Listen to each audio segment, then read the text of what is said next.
കേരളത്തിൽ എത്ര ലോക്സഭാ മണ്ഡലങ്ങളാണ് ഉള്ളത്? ലോക്സഭാ തെരഞ്ഞെടുപ്പിലാണ് ആദ്യം വോട്ട് ചെയ്തത് അല്ലേ? രണ്ടാമത്തെ വോട്ടാണ്. ഇല്ല, അപ്പം ആരും വോട്ട് ചെയ്തിട്ടില്ല. ഒരു ക്ലൂ ഞാൻ തരാം. യൂട്യൂബിലേക്ക് അടിച്ചു നോക്കാൻ തുടങ്ങി. നമസ്കാരം, ന്യൂസ് ടോമയുടെ എല്ലാ പ്രിയപ്പെട്ട പ്രേക്ഷകർക്കും അറിയെങ്കിൽ പറയാമോന്റെ എപ്പിസോഡിലേക്ക് സ്നേഹപൂർവ്വം സ്വാഗതം. ഞാൻ നവീൻ പനങ്കാവ്. അപ്പോൾ ഞാനിപ്പോൾ നമ്മുടെ കണ്ണൂർ കമ്പിയിലുള്ള നമ്മുടെ അക്ഷര കോളേജാണ്. അതായത് 31 വർഷം പിന്നിടുന്ന അത്രയും പാരമ്പര്യമുള്ള ഒരു വിദ്യാഭ്യാസ സ്ഥാപനമാണ് അക്ഷര കോളേജ്. അപ്പോൾ അവിടെയാണ് ഇപ്പോൾ ഞാനുള്ളത്. അപ്പോൾ നമ്മുടെ തലശ്ശേരിയുള്ള NTTFൻ്റെ പ്രോഗ്രാമാണ് അറിയെങ്കിൽ പറയാമോ. അതായത് +1, +2, SSLC കഴിഞ്ഞവർക്ക് ഉന്നത പഠനം ലഭിക്കുന്ന ഒരു സ്ഥാപനമാണ് NTTF എന്ന് പറയുന്നത്. അപ്പം അവരെ നമ്മൾ കുട്ടികളെ അറിയിക്കുക എന്നുള്ള കാര്യമാണ്. അപ്പോൾ നമ്മൾ അക്ഷര കോളേജിലെ പ്രിയപ്പെട്ട ഇന്നത്തെ നമ്മുടെ ആദ്യ എപ്പിസോഡിൽ പങ്കുചേരുന്നത് നമ്മുടെ സഹോദരിമാരാണ്. 8 പേരും 8, 9, 10, 12 ആൾക്കാരുണ്ട്. ഇവരാണ് നമ്മുടെ ഇന്നത്തെ എപ്പിസോഡിൽ ആദ്യം പരിചയപ്പെടാൻ വേണ്ടി പോകുന്നു. ഒന്നുമില്ല, ചെറിയൊരു കാര്യമാണ് അന്വേഷിക്കാൻ വേണ്ടി പോകുന്നത്. നമുക്ക് ആദ്യം ഇവരൊന്ന് പരിചയപ്പെടാം. ജസ്റ്റ് ഒന്ന് എഴുന്നേൽക്കാം പ്ലീസ്. പേര്? റജുലാബി. അസീബ. ഷാനിഫ. ഓക്കെ. ആരും വോട്ട് ചെയ്തിട്ടില്ലല്ലോ? വോട്ട് ചെയ്തോ? ഇത്തവണ ആദ്യത്തെ വോട്ടായിരുന്നു. ലോക്സഭാ തെരഞ്ഞെടുപ്പിലാണ് ആദ്യം വോട്ട് ചെയ്തത് അല്ലേ? എത്ര മണിക്കാണ് പോയിട്ട് വോട്ട് ചെയ്തത്? ഓർമ്മയുണ്ടോ? ഒരു 3:30-4 മണി. ചെയ്തിട്ടില്ല. 11 മണിക്ക് ചെയ്തു. ഓക്കെ, ചെറിയ സംഭവമാണ്. ഇപ്പോൾ കഴിഞ്ഞത് നമ്മുടെ 18ാമത് ലോക്സഭാ തെരഞ്ഞെടുപ്പാണ് അല്ലേ? കേരളത്തിൽ എത്ര ലോക്സഭാ മണ്ഡലങ്ങളാണ് ഉള്ളത്? First team no idea, second team okay. അപ്പോൾ നമ്മുടെ ചോദ്യമാണ്, അതായത് ഇപ്പം നടന്ന ലോക്സഭാ തെരഞ്ഞെടുപ്പ് 18ാമത് ലോക്സഭാ തെരഞ്ഞെടുപ്പാണ് എങ്കിൽ കേരളത്തിൽ എത്ര ലോക്സഭാ മണ്ഡലങ്ങളാണ് ഉള്ളത് എന്നാണ് നമ്മുടെ പ്രിയപ്പെട്ട കൂട്ടുകാർ ചോദിക്കുന്ന. പേര്? റീഷ. ഓക്കെ. റിൻഷ. അഭിരാമി. ശിവാനി. ഓക്കെ. പഠനം +2 കഴിഞ്ഞു അല്ലേ? എത്ര കിലോ ചോക്ലേറ്റ് വാങ്ങി? 100 പീസ്. അപ്പൊ എത്ര ആൾക്ക് കൊടുത്ത്? എല്ലാവർക്കും കൊടുത്തു. ഇനി എത്ര മിച്ചമുണ്ട്? അതായത് 100 പീസ് ചോക്ലേറ്റ് വാങ്ങിയതാണ്, ഉള്ള ഒരുപാട് ആൾക്കാർക്ക് കൊടുത്ത്, എന്നിട്ട് കുറച്ച് മിച്ചമുണ്ട്, അത് നമുക്ക് എടുക്കാൻ വേണ്ടി തന്നതാണ്. ഓക്കെ, കുഴപ്പമില്ല, ഇരിക്കട്ടെ. ഓക്കെ, ചെറിയ സംഭവമാണ്. വോട്ട് ചെയ്തോ? ചെയ്തില്ല. ചെയ്തു. ഓക്കെ, ഫസ്റ്റ് ടൈമാണ് വോട്ട് ചെയ്തത് അല്ലേ? എത്ര മണിക്ക് ചെയ്തു? ആ ടൈമാണ്. ഓക്കെ, നിങ്ങൾ രണ്ടാമത്തെ ഫസ്റ്റ്. അപ്പം രണ്ടാമത്തെ വോട്ടാണ്. ഓക്കെ, ശരി.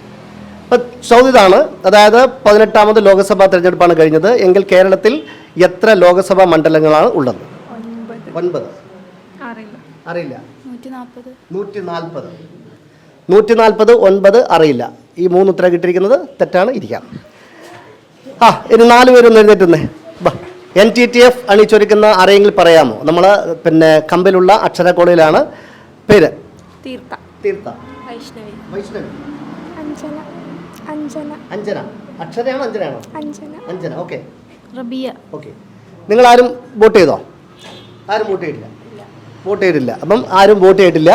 അതായത് ചോദ്യമാണ്, കേരളത്തിൽ എത്ര ലോക്സഭാ മണ്ഡലങ്ങളാണുള്ളത്? എത്ര ലോക്സഭാ മണ്ഡലങ്ങളിലേക്കാണ് ഇപ്പോൾ കഴിഞ്ഞ ലോക്സഭാ തെരഞ്ഞെടുപ്പിൽ മത്സരം നടന്നത്? അറിയില്ല.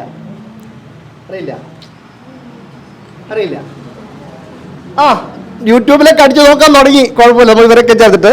അപ്പോൾ ഇനി എല്ലാവരും ഒന്ന് എഴുതേറ്റുന്നേ. അപ്പോൾ നിങ്ങൾക്ക് എല്ലാവരും കൂടി ഒരു അവസരമാണ്. അതായത് ഒരു ക്ലൂ ഞാൻ തരാം. ഓക്കെ, അതായത് മൊത്തം കേരളത്തിൽ എത്ര ലോക്സഭാ മണ്ഡലങ്ങളാണ് ഇപ്പോഴത്തെ ഈ ഒരു 18ാം ലോക്സഭാ തെരഞ്ഞെടുപ്പിൽ മത്സരം നടന്നത് എന്നാണ് ചോദ്യം. അതിൽ വിജയ സംഭവമൊക്കെ ഏതൊക്കെ ആൾക്കാർ എത്രയൊക്കെ നേടി എന്നുള്ള കാര്യമൊക്കെ നിങ്ങൾക്ക് അറിയായിരിക്കും. അതായത്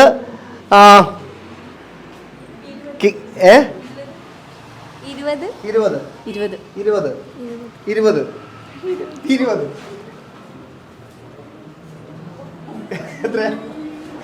എത്രയോ ഈ ചുരുങ്ങിയ സമയത്തിനുള്ളിൽ ആരോ ഒരാള് മൊബൈൽ നോക്കി. ആരോ നോക്കിയത്? നോക്കിയിട്ട് കിട്ടിയില്ല. പിന്നെ എങ്ങനെയാ 20 എന്ന് പറഞ്ഞേ? 25 ഞാൻ പൂർത്തീകരിക്കുന്നതിന് മുന്നേ 20 എന്ന് പറഞ്ഞു. എങ്ങനെ പറഞ്ഞത്? കാരണം നിങ്ങൾ എങ്ങനെ പറഞ്ഞത്? ജസ്റ്റ് ഒന്ന് പറഞ്ഞാ ശരി. അതായത് ശരിക്കും കേരളത്തിൽ 20 ലോക്സഭാ മണ്ഡലങ്ങളാണ് ഉള്ളത്.